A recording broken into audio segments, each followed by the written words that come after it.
Oh my gosh, clothes, everything. Chris, this is quite an operation, Auction Ohio. Huh, your brainchild? My brainchild, yes. Really? It was a weak moment, I think, but no, it's kind of worked out pretty well for us.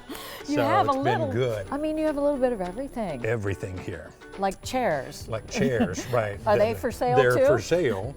Well, I don't take one with a ride. I need to go for a little ride. Well, let's just take a seat and let's take a ride right. and test them out. Pretend You might we're- want to bid on these later, as a matter of fact. So how does that work? Tell everybody what Auction Ohio is based on and how you get involved in something like this.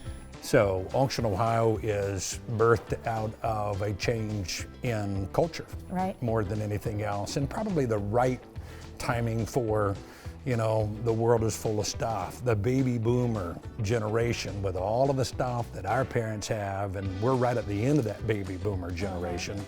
You know, what do you do with that stuff, right? Because if you give it to your kid, you try to give it to your kids, your kids go, you know what, I love you, but I don't want your stuff, right? So you're forced to have to deal with that, where in the past, those things got handed down. And honestly, we did live auctions for a lifetime, and they were wonderful, right? So on site and in a neighborhood, but think about that experience for a minute, right? As the consumer, you're gonna drive to a live auction event, you're gonna park 3 or 4 blocks away.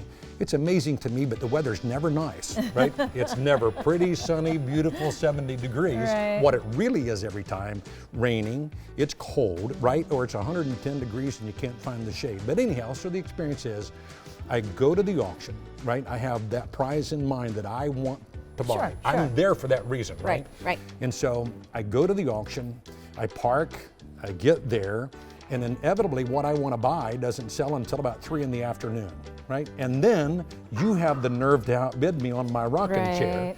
Then I get back in the car, I go back home, and in that process of going back home and talking to my significant other or to myself, I say, I'm not doing that again, right? Because I just ate $4 hot dogs that probably weren't that good. The Porta John's either hot or cold, right?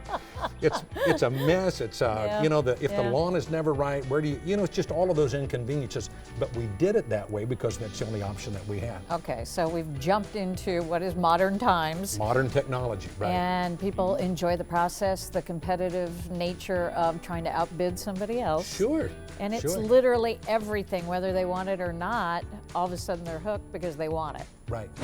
Tell me what kind of things they bid on. Well, you know, so everything that you can imagine that would come out of someone's home.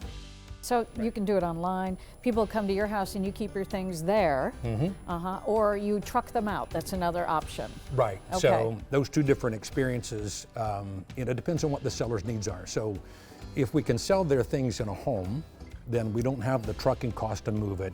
There's no sign in the yard. We don't have to post the address. Right.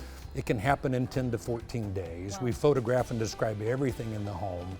And so, and then we meet the buyer there, or buyers there on one day to pick that product up. After the fact. After the fact, right? So all of that happens there. Although there's a lot of folks today, and the trend is really moving in the direction of just take it out of my house. Right. Just make it really easy and convenient. Okay. And so we truck that product out of the house, we move that to the warehouse. Same thing happens here. It gets set, prepped, photographed, described, it gets put online, and the auction takes place online, and the buyers pick it up here. So depends on what their wishes are, their needs. If things don't sell, what happps? Everything sells. Everything sells. Everything starts People at will $1. buy anything. They'll buy anything. I want right? this, They'll buy Chris. that, right? They'll buy that, right? I want this. So I don't know why, I don't know but what I you're going to do with it, but you want it now, I right? have to have it now. Right. So it's kind of you know, the marketplace has ultimately changed for you know, what people desire and what they want. People collect their memories, right? Yeah. You know, Model Ts that used to bring 50,000, today they bring 5. Wow. Because no one's alive today, or for the most part, that's going to spend money that rode in the back of a Model T. Well. But we rode in a GTO, right? And we rode in a Barracuda, and so those prices are strong. So it's just the memories that we collect, right? Yeah, everything changes. It But does, doesn't you're it? on top of what the change is, obviously. Yes, Yeah. yes. Well, thanks for the tour. You've got a lot going on. People can find it all at auctionohio.com. Yes. Yeah. And that, if you want people to come to your house, that can be done easily, or you do it online and bid. Right. When are these going up? Because I need these. You need these rocking chairs? Yeah. I don't know that I know for sure. Okay. But just get online, you'll find them.